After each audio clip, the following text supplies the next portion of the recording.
నా పేరు శివేరి దొనుదొర, తెలుగుదేశం పార్టీ అరకువేలి నియోజకవర్గం ఇన్ఛార్జిని. ప్రజలారా, మీ అందరికీ తెలుసు, నాకు అరకువేలి నియోజకవర్గం తెలుగుదేశం పార్టీ ఉమ్మడి అభ్యర్థిగా శ్రీ నారా చంద్రబాబు నాయుడు గారు బహిరంగ సభ ద్వారా నాకు అభ్యర్థిగా ప్రకటించడం జరిగింది. ఆ తర్వాత అధికారికంగా మొదటి లిస్టులో నా పేరు ప్రకటన చేయడం జరిగింది. ఈ క్రమంలో నేను అరకు నియోజకవర్గంలో ఉన్నటువంటి ప్రజల మద్దతు కోరుతూ కేన్వాసింగ్ కూడా మొదటి రౌండ్ కేన్వాసింగ్ నేను పూర్తి చేసుకోవడం జరిగింది.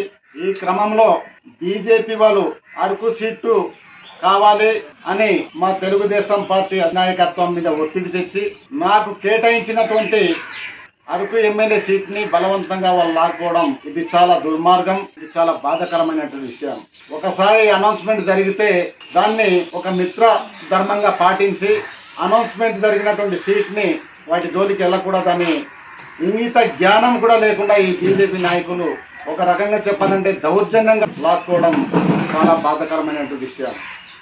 మా నియోజకవర్గం పరిధిలో ఉన్నటువంటి తెలుగుదేశం నాయకులు, కార్యకర్తలు, ఓటర్లు చాలా మనోవేదనకి గురి అయ్యారు. చాలా మంది ఆత్మహత్య అయి చనిపోవడానికి కూడా సిద్ధపడ్డారు. అనంతగిరి మండలంలో గుమ్మకోట పంచాయతీ బురదగడ్డ మహేష్ అతను విషం తాగి చనిపోవడానికి ప్రయత్నం చేస్తే అతన్ని అతి కష్టం మీద అతన్ని బతికించడం జరిగింది. రాజు, ఆయన నా అభిమాని, వీరాభిమాని.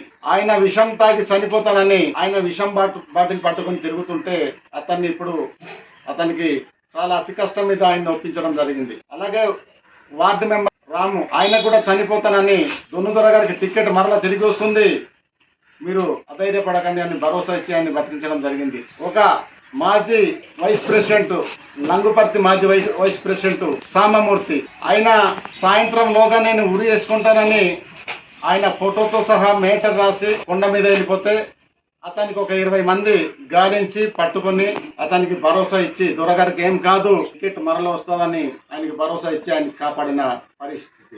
అలాగే అనేక మంది ఆవేదన, ఎందుకు ఇలా జరిగింది, మా అభిమాన నాయకుడికి ఎందుకు ఈ అవమానం జరిగిందని.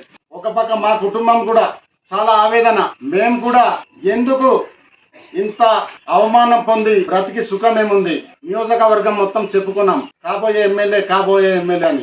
ఇప్పుడు టికెట్, నాకు ఇచ్చిన టికెట్ వేరే వాళ్ళకి ఇచ్చారు, బీజేపీ పార్టీకి. మా భార్య, మా పిల్లలు, మేము కూడా బ్రతికి ఉండి శవంలాగా బతుకుతున్నాం. అసలు చనిపోవాలని డిసైడ్ అయిపోయాం. కానీ కార్యకర్తల కోసం, మేము చనిపోతే కార్యకర్తలు అనాథ అవుతారు, మాకు నమ్ముకున్న కార్యకర్తల పరిస్థితి ఏంటి అని మేము మళ్ళీ పునరాలోచన చేసుకుని ఈరోజు మేము ఇప్పటి వరకు బతుకున్నటువంటి పరిస్థితి. ఇంత ఆవేదన, మా పార్టీ వాళ్ళు కానీ బీజేపీ పార్టీ వాళ్ళు కానీ దొన్నుదొరకు ఒక భరోసా ఇవ్వాలి, ఆ కుటుంబాన్ని ఆదుకోవాలి అని కనీసం ఆలోచన చేయట్లేదు. ఇది చాలా ముమ్మాటిగా దుర్మార్గమైనటువంటి పరిస్థితి.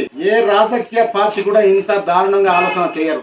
ఏ ఒక్క అవకాశమైనా మాకు దొరికినటువంటి ప్రతి పైసా మేము పార్టీ కోసం ఖర్చు పెట్టాము. భూములు, పుట్రలు, నటరలు సర్వం అమ్ముకొని మేము పార్టీని కాపాడాము. అలాంటప్పుడు ఇలాంటి పరిస్థితి వచ్చినప్పుడు మాకు కాపాడాల్సిన బాధ్యత ఈ పార్టీకి లేదా అని ప్రశ్నిస్తా ఉన్నాను. కార్యకర్తల ఆవేదన నుండి పుట్టుకొచ్చింది ఇది, కేవలం కార్యకర్తల ఆవేదన నుండి పుట్టింది. సార్, మీరు ఖచ్చితంగా ఇండిపెండెంట్కి వెళ్ళండి, మేము ఆదుకుంటాం. ఈ పార్టీలన్నీ మిమ్మల్ని అడగదొక్కడానికి చూస్తున్నారు, మిమ్మల్ని ఏ రకంగా కాపాడుకోవాలో మాకు తెలుసు. ఖచ్చితంగా మీరు ఇండిపెండెంట్ గా మీరు పోటీకి వెళ్ళండి, మేము మీకు ఆదుకుంటాం, మీకు గెలిపిస్తాం, ఓటేస్తాం అని ఇవాళ కార్యకర్తలు నాకు భరోసా ఇచ్చారు. కార్యకర్తలు నాకు అండగా నిలబడుతున్నారు. ఇవాళ కార్యకర్తల అభిప్రాయం మేరకు ఇవాళ ఇండిపెండెంట్ గా పోటీ చేయాలి, అత్యధిక మెజార్టీగా గెలిచి నేనేటో నిరూపించుకోవాలని ఇవాళ నేను నిర్ణయించుకున్నాను. మా కార్యకర్తలు ఒప్పుకునే పరిస్థితులు లేదు. మా కార్యకర్తలు దేనికైనా సిద్ధంగా ఉన్నారు. మా కార్యకర్తలు అండదండగా లేకపోతే నేను ఈ స్థాయికి నేను ఎదగలేను. కాబట్టి నా కార్యకర్తలు ఏ నిర్ణయం తీసుకుంటే ఆ నిర్ణయానికి నేను కట్టుబడి నేను ముందుకెళ్తాను.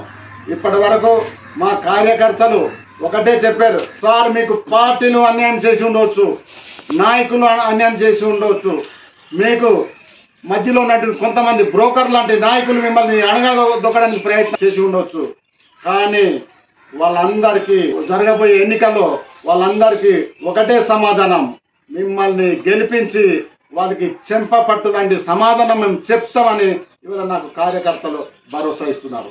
మా తెలుగుదేశం పార్టీ నిర్ణయం మేరకు నేను తెలుగుదేశం పార్టీ తరఫున రెబల్ క్యాండిడేట్ గా నేను ఉండబోతున్నానని సందర్భంగా తెలియజేస్తాను. నేను ఒక ప్రజా ఉద్యమం నుండి నేపథ్యం నుండి వచ్చినటువంటి నాయకుడిని. ఉపాధ్యాయునిగా పనిచేసిన క్రమంలో అనేక ఉద్యమంలో పాల్గొన్నాను, ప్రజా ఉద్యమాల్లో పాల్గొన్నాను. దళిత కూలి రైతు సంఘంలో రాష్ట్ర ప్రధాన కార్యదర్శిగా పనిచేస్తూ అనేక ప్రజా సమస్యల మీద పోరాటం చేసినటువంటి నేపథ్యం. అలాగే వినియోగదారుల సంఘంలో, అలాగే గిరిజన ఉద్యోగ సంఘంలో, గిరిజన విద్యార్థి సంఘాలలో, ఆదివాసీ జేఏసీ లాంటి సంఘాలలో పనిచేస్తూ బాక్సైట్ ఉద్యమంలో, 1/70 ఉద్యమంలో, అన్ని ఉద్యమాల్లో నేను గిరిజన పక్షాన నిలబడి పోరాటం చేసి వచ్చినటువంటి నాయకుడిని.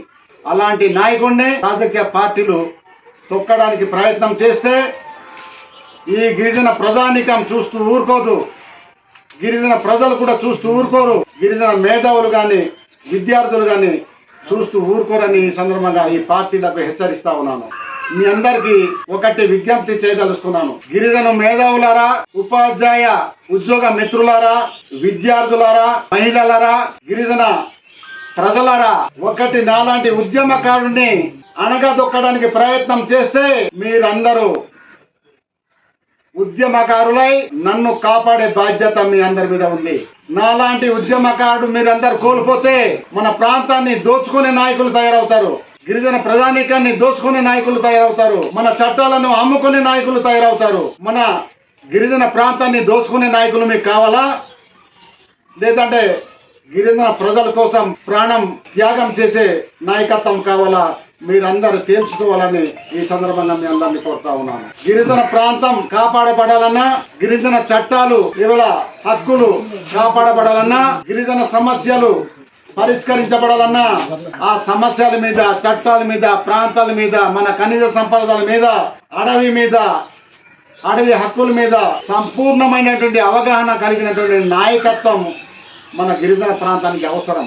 అలాంటి నాయకత్వం ఖచ్చితంగా మన ప్రాంతానికి అయితే అవసరం. కాబట్టి ఇలాంటి నాయకత్వాన్ని, ఇలాంటి నాయకుడిని కాపాడవలసిన బాధ్యత ఈ గిరిజన ప్రాంతంలో ఉన్నటువంటి మేధావి వర్గానికి, ఉపాధ్యాయులకు, ఉద్యోగ మిత్రులకు, గిరిజన ప్రజా సంఘాల, విద్యార్థి సంఘాల పైన ఉందని ఈ సందర్భంగా తెలియజేస్తూ, నాకు జరిగినటువంటి ఈ అన్యాయం మీద మీరందరూ పిడికిలి బిగించి పోరాటానికి సిద్ధపడాలని 2024లో జరగబోయేటటువంటి ఈ సార్వత్రిక ఎలక్షన్లో ఒక ఇండిపెండెంట్ అభ్యర్థిగా నన్ను గెలిపించి, ఇది ప్రజల పక్షాన గెలుపు, ఇది ప్రజా గెలుపు, ప్రజా తీర్పు ఇట్లా ఉంటుంది. ఒక ప్రజా నాయకుడిని, ప్రజల పక్షాన మాట్లాడే నాయకుడిని అన్యాయం జరిగితే ఖబర్దార్ సమాధానం ఈ రకంగా ఉంటుందని వినిపించుకోవాలని సందర్భంగా మీ అందరినీ కోరుకుంటూ, నాకు ఒక్క అవకాశం ఇవ్వండి, నేను గెలుస్తాను, నన్ను గెలిపించండి. గెలిచిన తర్వాత 24 గంటలు గిరిజన ప్రాంతం కోసం, మన చట్టాల కోసం, హక్కుల కోసం, నేను మన అందరి సమస్యల కోసం ఈ పక్షాన నిలబడి పోరాటం చేయడానికి నేను సిద్ధంగా ఉన్నానని సందర్భంగా మీ అందరినీ తెలియజేస్తూ, ప్రతి ఒక్కరూ స్పందించి మీరందరూ సంపూర్ణమైనటువంటి సహకారం ఇచ్చి నన్ను ముందుకు నడిపించాలని ఇక్కడ ఉన్నటువంటి గిరిజన సంఘాలకు, జేఏసీ నాయకులకు, అలాగే ప్రజా సంఘ నాయకులకు, గిరిజన మేధావులకు, ఉపాధ్యాయ వర్గాల మేధావులందరికీ మనస్ఫూర్తిగా కోరుకుంటూ, మీ అందరు సేవ చేసే భాగ్యము, మీ అందరి సేవ చేసే అవకాశము నాకు ఇవ్వాలని, ఈ అత్యధిక మెజార్టీతో నాకు గెలిపించాలని ఈ సందర్భంగా మీ అందరినీ కోరుతూ నేను సెలవు తీసుకుంటున్నాను.